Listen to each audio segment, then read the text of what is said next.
Assalamualaikum warahmatullahi wabarakatuh.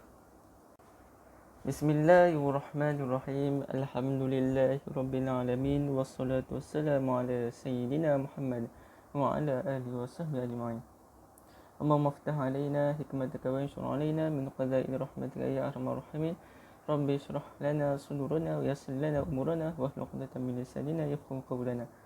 InsyaAllah pada hari ini saya Faiz Zuhdi bin Muhammad Nasir, IID 17005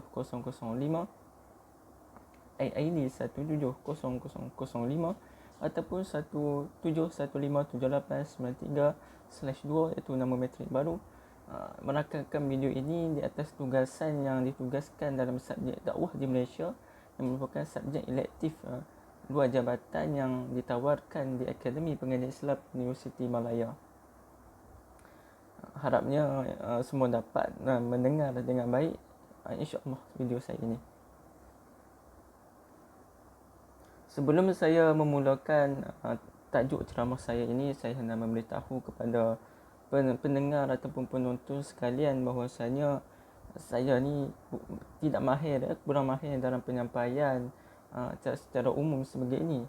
Saya hanya boleh memetik beberapa kisah daripada buku ya.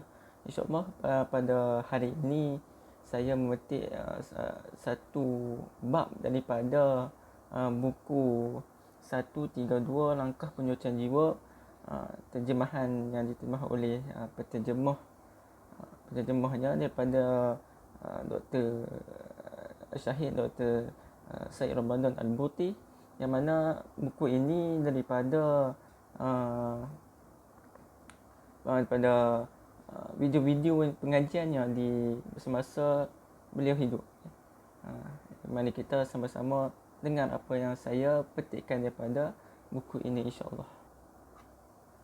InsyaAllah pada kali ini saya memetik tajuk ataupun pelajaran ke-104 iaitu Jagalah Lidahmu. Saya memilih tajuk ini kerana kian hari kian saya mendengar pelbagai kata-kata mahupun saya melihat pelbagai penulisan yang tidak senang didengari mahupun dibaca oleh semua orang. Semua tahu bahawa lidah adalah tempat kita mengeluarkan kata-kata yang lahir dari hati dan fikiran. Bahkan setiap apa yang ada dalam fikiran boleh diterjemahkan dalam bentuk penulisan jua. Setiap kata-kata yang keluar dari mulut kita ini tidak boleh melahirkan kata-kata yang baik maupun buruk. Iaitu neraca perkataan buruk selalunya keluar daripada hawa nafsu yang membuat, manakala neraca perkataan yang baik keluar daripada panduan Allah dan ilmu yang mengawal nafsu. Perkataan yang baik mendatangkan kebaikan, perkataan yang buruk mendatangkan keburukan. Selain itu, saya memberatkan tajuk ini kerana saya dapati banyak orang di kalangan masyarakat kita, tidak kira besar, kecil, tua, muda, berpangkat tinggi maupun rendah, sangat kurang dalam menitik beratkan soal lidah ataupun berbicara dengan penulisan sekalipun yang mana membawa kebaikan tidak kisah ya. Tapi yang kita kisahkan sekarang ini adalah yang membawa kepada keburukan. Keburukan itu bukan hanya datang kepada diri sendiri sahaja, bahkan boleh membawa kebinasaan dan buruk ke dalam masyarakat sendiri. Jadi insya-Allah mari kita dengar apa yang saya petik daripada buku ini sendiri yang cuba disampaikan oleh Syahid Dr. Syed Ramadan Al-Buti sendiri insya-Allah.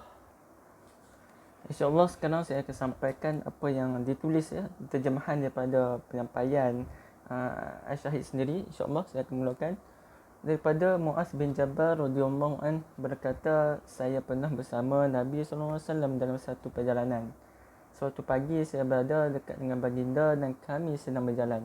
Maka saya berkata, wahai Rasulullah, beritahu kepadaku tentang suatu amal yang akan memasukkan ku ke dalam syurga dan menjauhkanku dari neraka. Baginda menjawab, laqad sa'alta 'aziman wa innahu layasirun 'ala man yassarahu Allahu 'alaihi.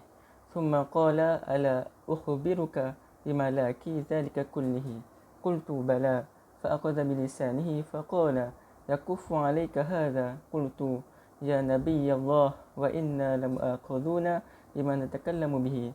Qala sakilatka ummuka ya Mu'adh wa hal yukibbu an-nasa ala wujuhim fin nari illa khasaidu alsinatihim. Terjemahan: kamu telah bertanya kepadaku tentang perkara yang besar, namun ia sebenarnya mudah bagi orang yang telah dimudahkan oleh Allah baginya. Kemudian baginda bertanya, maukah kamu aku beritahu sesuatu yang menguatkan itu semua? Aku menjawab, ya wahai Nabi Allah. Lalu baginda memegang lidahnya dan bersabda, tahanlah lidah ini. Aku bertanya, wahai Nabi Allah, sungguh kita akan diazab disebabkan oleh perkataan yang kita ucapkan. Baginda menjawab, alangkah anehnya wahai Muaz, tidakkah manusia itu ditelungkupkan ke dalam neraka di atas muka mereka, melainkan kerana hasil ucapan lidah mereka. Riwayat At-Tirmizi dan Ibn Majah. Hal ini berarti bahawa perkara yang paling banyak menyebabkan manusia dilempar ke dalam neraka ialah lidah mereka, kerana lidah itu yang akan menyebabkan perkara-perkara lain. Seorang lelaki dalam kalangan salaf yang soleh berkata, kami telah menemui para sahabat Rasulullah SAW, namun mereka tidak banyak mengambil berat soal solat dan puasa. Walau bagaimanapun, mereka sangat mengambil berat untuk mengawal lidah-lidah mereka daripada terbabit ke dalam perkara yang tidak ada kaitan dengan mereka. Hal ini bermakna perkara yang paling dititik beratkan dalam Islam adalah seperti orang itu hendaklah tidak bercakap dalam perkara-perkara yang tidak ada kaitan dengannya. Oleh itu, jika dia mahu bercakap, maka bercakaplah mengenai perkara yang berguna buat agamanya, atau perkara yang berguna buat dunianya namun tidak memudaratkan agamanya. Itu yang lebih penting dalam menjaga lidah ataupun berbicara. Sesetengah golongan cuba membina sebuah mazhab baru atas nama salaf, tetapi realitinya Islam terbina atas perkara seperti ini. Manakala golongan yang mempunyai kesungguhan dalam kalangan kaum muslim mewajibkan diri mereka dengan perkara-perkara seperti ini, iaitu dengan melazimi perkara-perkara yang perlu sahaja, yang benar dan yang perlu dalam ucapan sendiri, tidak meluahkan mengikut hawa nafsu, tidak meluahkan mengikut hanya berlandaskan satu ilmu tadi, tidak berdasarkan pelbagai ilmu yang bercabang-cabang sebenarnya, yang perlu diteliti oleh para penyelidik maupun yang hendak menulis sekalipun, ataupun yang hendak berucap sekalipun di kaca TV, di video-video ataupun di mana-mana sahajalah. Ini yang lebih penting dan titik berat. Kesimpulannya daripada apa yang saya cuba sampaikan daripada tajuk jagalah lidah ilmu ini dalam bab ataupun pelajaran ke suatu tempat yang dikumpul dalam buku ini adalah kerana kesannya terhadap individu jika tidak menjaga lidah adalah mendapat dosa dan dimurkai Allah. Manakala terhadap masyarakat terus terjerumus dengan sikap tidak menghormati antara satu sama lain dan menjadi masyarakat yang sentiasa berbalah. Kesan jika kita menjaga lidah kita mendapat pahala dan disukai oleh Allah, serta masyarakat hidup dalam aman dan harmoni. Akhir kata, jika hendak berbalahlah atas jalan ilmu, dan jangan berbalah atas jalan nafsu yang hanya mencari kesalahan seseorang sahaja. Berbalahlah ke jalan ilmu, merujuk kepada ilmu-ilmu yang benar, mendatangkan ilmu-ilmu yang benar, bukan hendak mencari kesalahan seseorang itu. Ya? Sekian itu sahaja dari saya.